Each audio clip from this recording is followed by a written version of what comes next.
J'ai résumé tous les podcasts de la première saison des podcasts d'Andy Galpin. C'est un professeur et chercheur en physiologie et en sciences du sport à l'université de Parker au Texas. Tous ces podcasts sont disponibles sur YouTube. Il donne des conseils pratiques pour améliorer ses performances sportives, que ce soit pour développer son endurance, prendre du muscle, gagner en force, améliorer son sommeil ou encore optimiser son entraînement et sa nutrition. Cette vidéo est donc un résumé gratuit et condensé de plus de 15 heures de connaissances scientifiques.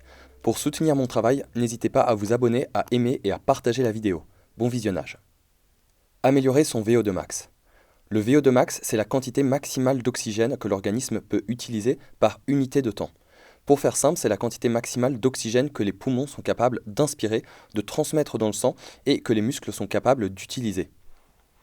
Le VO2 max est lié à notre espérance de vie. Autrement dit, il n'y a pas de différence entre être en très bonne santé et être en très bonne condition physique. Plus le VO2 max est élevé, plus notre espérance de vie est élevée, et plus notre VO2 max est faible, plus notre espérance de vie diminue.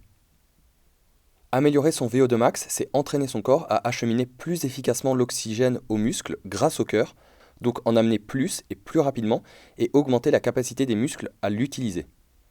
Pour cela, choisissez un sport qui engage beaucoup de groupes musculaires pour faire travailler le cœur, comme le vélo, la course à pied, la natation ou le rameur. Pour améliorer son VO2 max, si on prend la durée totale de ses entraînements sur un mois, il faut passer 70% de son temps en endurance fondamentale, donc à faible intensité, entre 60 à 80% de sa fréquence cardiaque maximale, 20 à 25% de son temps à intensité modérée, entre 80 à 90% de sa fréquence cardiaque maximale, et 3 à 6% de son temps à haute intensité, entre 92-93% et 100% de sa fréquence cardiaque maximale. Alterner entre des entraînements à faible intensité et des séances à haute intensité est parfait pour améliorer son VO2 max, car elles font travailler des aspects différents. Les séances de longue durée à faible intensité, d'une durée entre 15-30 minutes jusqu'à 45 minutes, 1 heure si on est débutant, mais ça peut être des séances de 2-3 heures si on est bien entraîné en endurance, sont excellentes pour améliorer l'endurance fondamentale.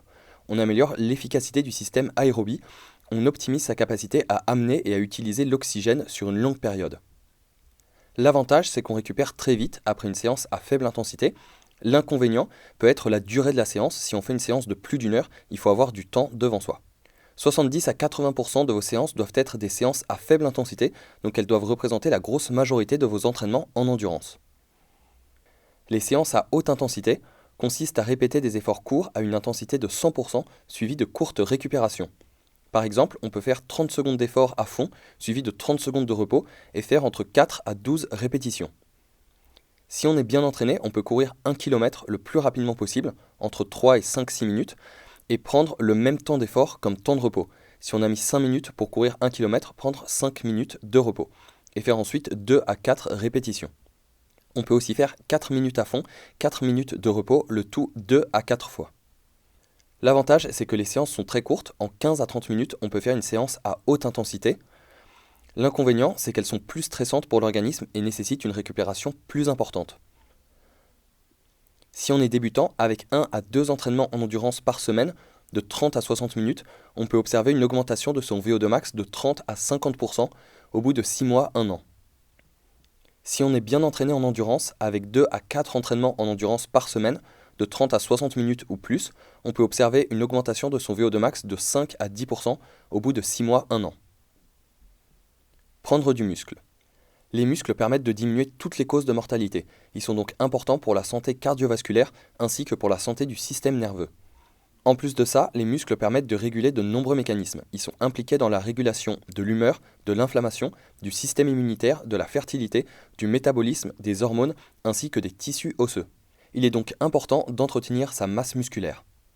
Les exercices de musculation sont les plus efficaces pour la croissance et le maintien de sa masse musculaire. Pour prendre du muscle, au niveau de l'alimentation, mettre l'accent sur les protéines, viande, poisson, œufs, légumineuses, en consommant environ 1,5 g de protéines par kilo de poids de corps par jour. Donc 120 g de protéines par jour pour une personne de 80 kg. L'hypertrophie, donc le fait de prendre du volume musculaire, se produit dans une fenêtre entre 5 à 30 répétitions. Généralement, on cible 4 séries de 8 à 12 répétitions pour de l'hypertrophie avec une charge comprise entre 70 à 80% de son max. Pour développer l'hypertrophie, donc pour prendre du muscle, voici un protocole qui donne de très bons résultats. Il est efficace quel que soit votre niveau et il est évolutif puisqu'il s'adapte à votre progression. Le protocole est à faire sur 8 semaines avec 4 séances par semaine. Choisissez 3 à 5 exercices, gardez les mêmes exercices sur les 8 semaines et faites 4 séries par exercice. Pour chaque série, faites le plus de répétitions possible en gardant une bonne qualité d'exécution du mouvement. Si on est dans une fourchette entre 8 à 12 répétitions max, le poids reste le même pour la série suivante. Si on fait plus de 12 répétitions, on augmente la charge de 2,5% la série suivante. Si on fait moins de 8 répétitions, on diminue la charge de 10% la série suivante. Et on applique cette règle pour chaque série et de séance en séance. Par exemple, au développé couché, on est à 100 kg, on part pour 4 séries. Première série, on fait 14 répétitions, donc on est au-dessus des 8 à 12 répétitions max. On ajoute 2,5%, donc on passe à 102,5 kg la série suivante. Deuxième série, avec 102,5 kg, on fait 6 répétitions, on est en dessous de 8 répétitions, donc on enlève 10%, donc on passe à 92 kg la série suivante. Troisième série, à 92 kg, on fait 10 répétitions, donc parfait, on est entre 8 et 12 répétitions max, le poids reste inchangé, on garde 92 kg. Et quatrième série, à 92 kg, on fait 14 répétitions, donc on est au-dessus des 12 répétitions, on ajoute 2,5%, donc on commencera à 95 kg la séance suivante. Gagner en force. Pour développer sa force, il faut viser une charge plus importante et moins de répétitions. Par exemple, faire 4 séries de 3 à 4 répétitions avec une charge comprise entre 85 à 90% de son max. Pour gagner en force, suivez la règle 3 à 5. Choisir 3 à 5 exercices dans sa séance, privilégier des exercices complets qui engagent des grands groupes musculaires. Faire 3 à 5 séries de 3 à 5 répétitions, récupérer entre 3 à 5 minutes entre chaque série et répéter ça 3 à 5 fois par semaine, avec une charge comprise entre 80 à 90% de son max. Si on débute, ça peut être 3 séries de 3 répétitions de 3 exercices, 3 jours par semaine. Et si on est bien entraîné, ça peut être 5 séries de 5 répétitions de 5 exercices, 5 jours par semaine. Pour développer sa puissance, qui est la force fois la vitesse, faire 4 séries de 2 à 5 répétitions le plus vite possible en étant explosif vers 60% de son max et viser un travail qualitatif. Optimiser son sommeil. Améliorer son sommeil, c'est gratuit, facile à mettre en place et ça permet d'améliorer ses performances et sa récupération. Améliorer son sommeil, c'est apprendre à s'endormir plus rapidement et à rester endormi plus longtemps, donc à se réveiller le moins possible pendant la nuit. En passant de 8 à 10 heures de sommeil, donc en dormant 2 heures de plus chaque nuit, on augmente ses performances de 5 à 10% sur de la précision, par exemple sur le tir au basket. Donc deux stratégies, on peut soit augmenter sa durée de sommeil avant une grande compétition, soit augmenter sa banque de sommeil. On sait qu'on va avoir un décalage horaire parce qu'on va devoir prendre l'avion avant une grosse compétition. Donc quelques jours avant, essayez de dormir 9-10 heures par nuit. Comme ça, si on a une nuit de 5-6 heures avant la compétition, on sera moins impacté. On aura construit une réserve de sommeil juste avant. Le temps que l'on met à s'endormir est un très bon indicateur de la qualité de notre sommeil. En général, on doit mettre entre 5 à 10-15 minutes pour s'endormir. Si on met moins de 5 minutes à s'endormir, ça veut sûrement dire qu'on manque de sommeil. Si on met plus de 20-30 minutes à s'endormir, ça peut être un indicateur d'anxiété. Quand on doit faire une performance avec un nouveau fuseau horaire, s'habituer le plus tôt possible au nouveau fuseau horaire, sinon ça peut diminuer les performances. 9 heures semble être la durée idéale de sommeil si on souhaite améliorer ses performances. Si on ne dort pas assez, faire une sieste entre 20 à 90 minutes peut être efficace car ça permet de gagner du temps de sommeil dans la journée. Si on a du mal à s'endormir, le soir, évitez tout ce qui peut stimuler le cerveau, en particulier évitez les écrans le plus tôt possible, évitez la caféine le soir. Le soir, un repas avec un index glycémique élevé et le fait de consommer un kiwi améliore le sommeil. Évitez de trop boire avant de se coucher, sinon on risque de se réveiller pendant la nuit pour aller aux toilettes. Dormir sur le dos peut entraîner des ronflements et dormir sur le côté semble être la meilleure position pour améliorer son sommeil. Et enfin, se coucher et se réveiller à la même heure, même le week-end. Surentraînement. Le stress est nécessaire aux adaptations physiologiques. Pas de stress égale pas d'adaptation, ce qui peut conduire au désentraînement. En revanche, trop de stress peut conduire au surentraînement car il génère de la fatigue. Pour éviter le surentraînement, faites votre propre suivi avec 3 marqueurs. Avoir un marqueur objectif lié à ses performances, par exemple le kilométrage en course à pied, en natation ou en vélo, le nombre de séries par semaine si on fait de la musculation, ou le nombre d'heures d'entraînement par jour ou par semaine. Avoir un marqueur subjectif de 1 à 10, ça peut être son état de forme, sa fatigue ou sa récupération. Et enfin, avoir un marqueur physiologique pour savoir si son corps a suffisamment récupéré, idéalement la variabilité de la fréquence cardiaque, la VFC. Ensuite, faire un suivi avec tous ces marqueurs pendant 30 jours. Si on observe une baisse d'un de ces indicateurs pendant 1 ou 2 jours, ne pas trop s'inquiéter car tout entraînement génère de la fatigue, mais on peut prendre toujours davantage de repos si on a un doute.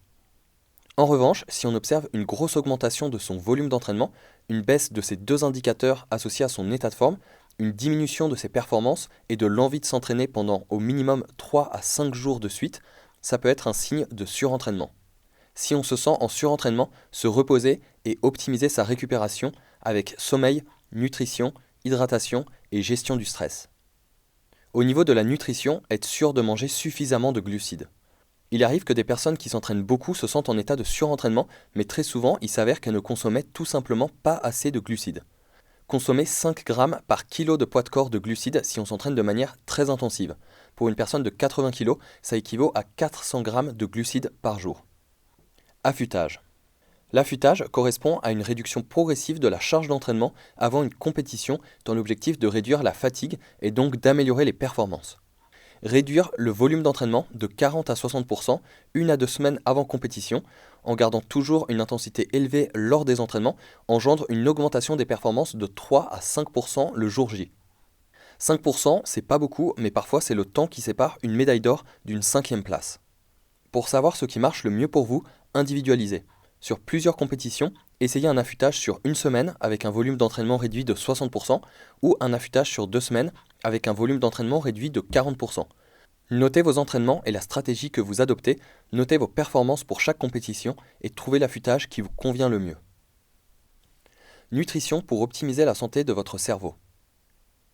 Pour avoir un cerveau en parfaite santé ou pour mieux récupérer après un traumatisme crânien, consommez de la créatine, de la choline, de la vitamine B12 et des acides aminés branchés.